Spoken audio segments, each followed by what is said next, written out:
Hello guys, welcome back to the study point.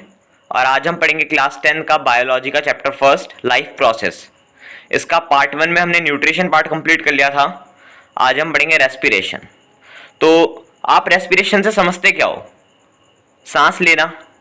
लेकिन सिर्फ सांस लेना ही रेस्पिरेशन नहीं होता, ठीक है। इसकी डेफिनेशन पढ़ लेते हैं। The process in which cells of an organism obtain energy by combining oxygen and glucose is called respiration। एक ऐसा प्रोसेस जब ग्लूकोज और ऑक्सीजन आपस में कंबाइन होकर, आपस में मिलकर एनर्जी को प्रोड्यूस कर रहे हैं, एनर्जी का प्रोडक्शन कर रहे हैं, जो कि ऑर्गेनिज्म के जो सेल्स हैं वो ऑब्टेन कर रहे हैं। उस प्रोसेस को हम रेस्पिरेशन कहेंगे। It involves breathing. इसमें सांस लेना भी इन्वॉल्व होता है। एक ऐसा प्रोसेस जब ऑक्सीजन और ग्लूकोज आपस में कंबाइन होकर एनर्जी को प्रोड्यूस करेंगे, एनर्जी का प्रोडक्शन करेंगे, और वो एनर्जी जो है ऑर्गेनिज्म के सेल ऑब्टेन करेंगे। उस प्रोसेस को हम रेस्पिरेशन कहेंगे, और इसमें ब्रीथिंग भी इन्वॉल्व होता है। अब रेस्पिरेशन कितने टाइप्स का होता है? रेस्पिरेशन 2 टाइप्स के होते हैं। पहला है एरोबिक रेस्पिरेशन। एरोबिक रेस्पिरेशन वो रेस्पिरेशन है जब एनर्जी का प्रोडक्शन होता है ऑक्सीजन के प्रेजेंस में, ठीक है। एरोबिक रेस्पिरेशन वो रेस्पिरेशन है जब एनर्जी प्रोड्यूस होगी ऑक्सीजन के प्रेजेंस में। ठीक इसी का opposite anaerobic respiration. Anaerobic respiration वो रेस्पिरेशन है जब एनर्जी का प्रोडक्शन होता है एब्सेंस में या फिर लैक ऑफ ऑक्सीजन में। मतलब या तो अनुपस्थिति में, या तो ऑक्सीजन होगा ही नहीं, या फिर ऑक्सीजन होगा तो उसकी मात्रा कम होगी। उसको हम कहेंगे अनएरोबिक रेस्पिरेशन। अब इसके एग्जांपल हम नेक्स्ट पेज में पढ़ते हैं। अब आप यहां देख सकते हो ग्लूकोज C6H12O6, इसका फॉर्मूला होता है ग्लूकोज का। तो ग्लूकोज क्या है? ये हमारा फूड है। जब ये हमारा सेल के अंदर जाता है, सेल के अंदर क्या होता है? साइटोप्लाज्म होता है, ठीक है। तो जो हमारा ग्लूकोज है, जो हमारा फूड है, वो सेल के अंदर जाएगा तो पायरूवेट में और एनर्जी में ब्रेक डाउन हो जाता है। जो हमारा ग्लूकोज है वो पायरूवेट में और एनर्जी में कन्वर्ट हो जाता है। अब अगर ऑक्सीजन ना हो, एब्सेंस ऑफ ऑक्सीजन में अगर ऑक्सीजन ना हो तो एक इसमें ब्रेक डाउन हो जाता है एथेनॉल में, कार्बन डाइऑक्साइड में और एनर्जी में। एथेनॉल को हम लिखते हैं C2H5OH। इसमें कार्बन के 2 मॉलिक्यूल्स होते हैं।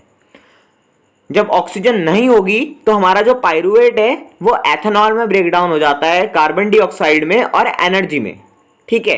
इसके एग्जांपल की बात करें तो ईस्ट। आप केक खाते हो, केक बनाते भी होंगे, तो केक इतना फ्लफी क्यों होता है? Because of yeast. यीस्ट की वजह से ही हमारा जो केक होता है, ब्रेड होता है, वो इतना फ्लफी होता है, ठीक है। अब अगर बात करें लैक ऑफ ऑक्सीजन की, अगर ऑक्सीजन की कमी होगी तो पायरूवेट जो होता है वो लैक्टिक एसिड में प्लस एनर्जी में कन्वर्ट हो जाता है, ब्रेक डाउन हो जाता है। जो हमारा पायरूवेट होता है वो लैक्टिक एसिड और एनर्जी में ब्रेक डाउन हो जाता है। लैक्टिक एसिड को लिखते हैं हम C3H6O3। इसमें कार्बन के 3 मॉलिक्यूल्स होते हैं, हाइड्रोजन के 6 और ऑक्सीजन के 3।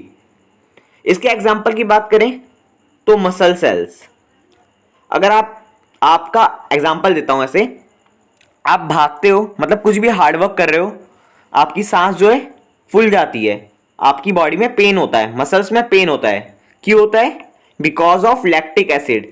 क्योंकि वहां पर हमारा ऑक्सीजन उतना पहुंच नहीं पाता, ऑक्सीजनेटेड जो हमारी एयर होती है वो इतनी पहुंच नहीं पाती, और लैक्टिक एसिड की वजह से हमारे मसल्स में पेन होता है, ठीक है। तो अगर ऑक्सीजन की कमी होगी, लैक ऑफ ऑक्सीजन होगा, तो हमारा जो पायरूवेट है वो लैक्टिक एसिड और एनर्जी में चेंज हो जाएगा। इसका एग्जांपल है मसल सेल्स। अब अगर ऑक्सीजन होगा, ऑक्सीजन के प्रेजेंस में जो हमारा पायरूवेट होता है वो वाटर में, कार्बन डाइऑक्साइड में और एनर्जी में चेंज हो जाता है। वाटर को हम लिखते हैं H2O, हाइड्रोजन के 2 मॉलिक्यूल्स और ऑक्सीजन का 1 मॉलिक्यूल। वाटर CO2 और एनर्जी में क्या होगा? हमारा पायरूवेट कन्वर्ट हो जाएगा। इसके एग्जाम्पल की बात करूं तो माइटोकॉन्ड्रिया जो ऑर्गेनल होता है उसमें यही सेम प्रोसेस होता है, ठीक। तो आप समझ गए होंगे एब्सेंस ऑफ ऑक्सीजन में क्या होता है? एथेनॉल, कार्बन डाइऑक्साइड और एनर्जी में कन्वर्ट हो जाता है।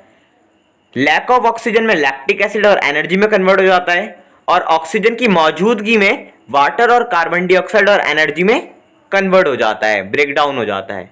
ये इंपॉर्टेंट है, एग्जाम में आ सकता है, ठीक है, तो इसको समझ लेना अच्छे से। नेक्स्ट चलते हैं। इसमें हमने एक चीज पढ़ा था, ऑक्सीजन की मौजूदगी में जो पायरुवेट होता है वो वाटर, CO2 और एनर्जी में ब्रेक डाउन हो जाता है, ठीक है। ये हमारा होता है सेल्यूलर रेस्पिरेशन। ये हमारा माइटोकॉन्ड्रिया के अंदर होता है, ठीक है, जो सेल्स के अंदर होता है माइटोकॉन्ड्रिया, उसके अंदर ये प्रोसेस होता है। तो हमने लिखा है the energy release during cellular respiration is used to synthesise molecule called ATP।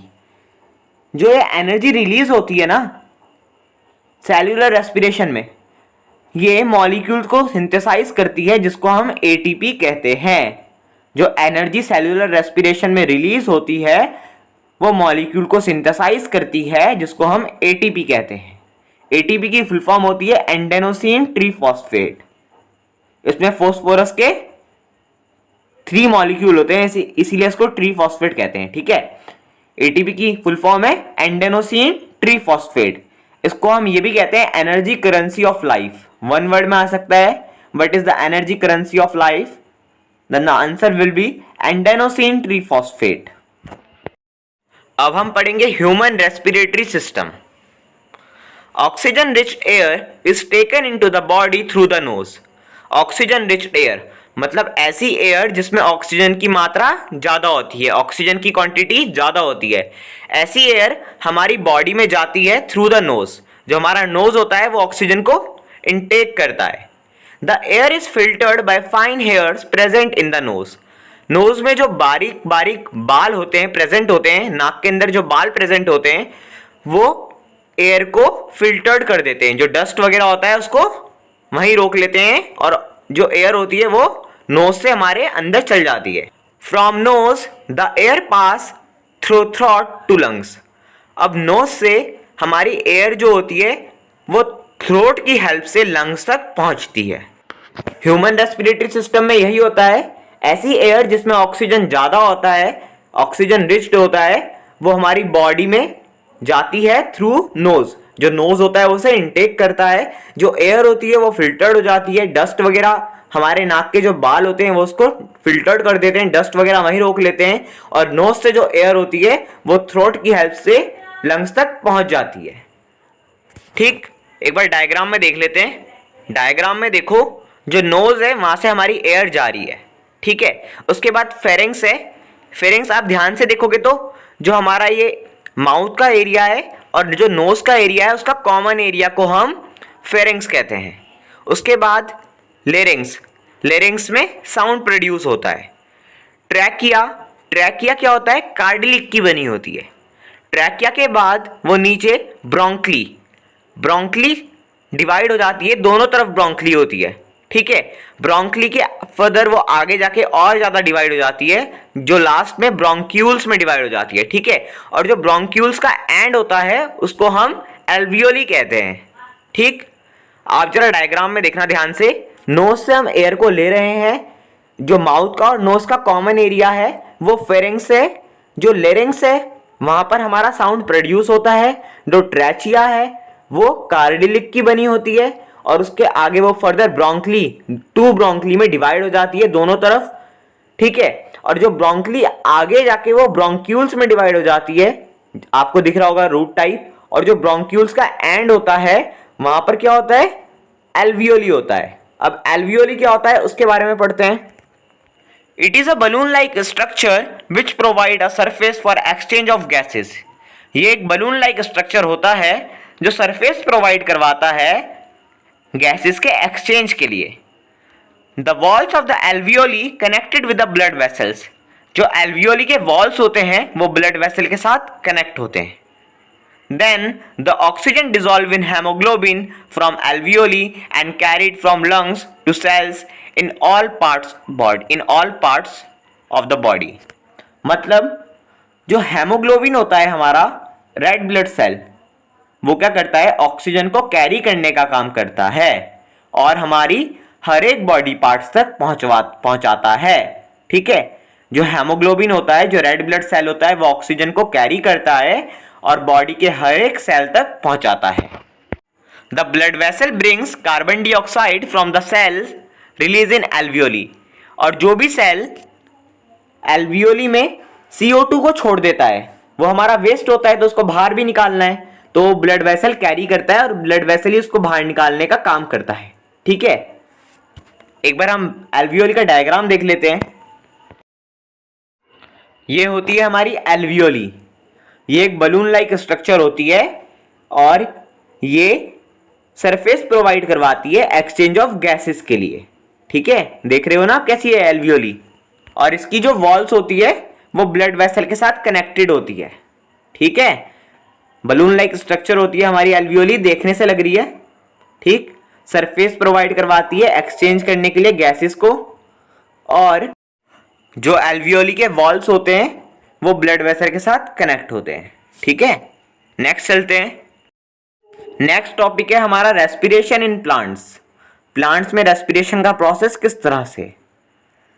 Gaseous exchange occur in plants through, जो गैस के एक्सचेंज होता है कि मतलब प्लांट जो ऑक्सीजन छोड़ता है और कार्बन डाइऑक्साइड को इनटेक करता है वो किन किन तरह से होता है। स्टोमेटा इन लीव्स, ये आपने पहले से पढ़ रखा होगा कि जो स्टोमेटा होता है, टीनी पोर जो प्रेजेंट होते हैं लीफ में, वो CO2 को छोड़ते हैं और ऑक्सीजन को लेते हैं। लेंटिकल्स इन स्टेम, जो पेड़ होता है ना उसकी जो स्टेम होती है उसमें भी कुछ पोर्स होते हैं, उनको हम लेंटिकल्स कहते हैं, वो भी गैस को एक्सचेंज करने में हेल्प करते हैं।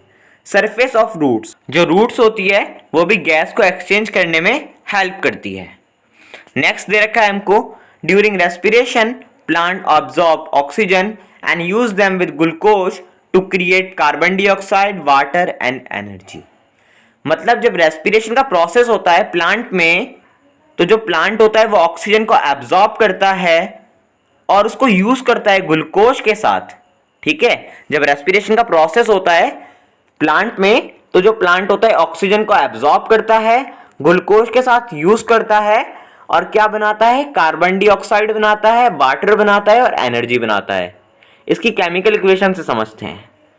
जब रेस्पिरेशन का प्रोसेस हो रहा था प्लांट ने क्या एब्जॉर्ब किया, ऑक्सीजन एब्जॉर्ब किया, और उसको किसके साथ यूज कर रहा है, ग्लूकोज के साथ यूज कर रहा है। मतलब ग्लूकोज प्लस ऑक्सीजन, ग्लूकोज पहले से था और प्लांट ने क्या किया है, ऑक्सीजन को एब्जॉर्ब किया है, तो ग्लूकोज प्लस ऑक्सीजन क्या क्रिएट कर रहा है, is equals to carbon dioxide plus water plus energy. ठीक, तो रेस्पिरेशन आप टॉपिक यहीं समझ गए होंगे। नेक्स्ट पार्ट में हम पढ़ेंगे ट्रांसपोर्टेशन, तो चैनल को सब्सक्राइब कर देना, वीडियो लाइक कर दो और कमेंट सेक्शन में अपनी क्वेरीज पूछ सकते हो। और कुछ मेरे से इधर उधर हो गया हो, मैंने कुछ गलत बता दिया हो तो मेरे ऊपर चढ़ मत जाना, बिकॉज मैं भी न्यू हूँ, अभी मैं भी आप ही के लेवल का हूँ। और चैनल को सब्सक्राइब कर दो यार, अपने दोस्तों को शेयर करो, और आप इन नोट्स को नोट डाउन कर सकते हो और कमेंट सेक्शन में अपनी क्वेरीज पूछ सकते हो। ठीक है, thank you, thanks for watching.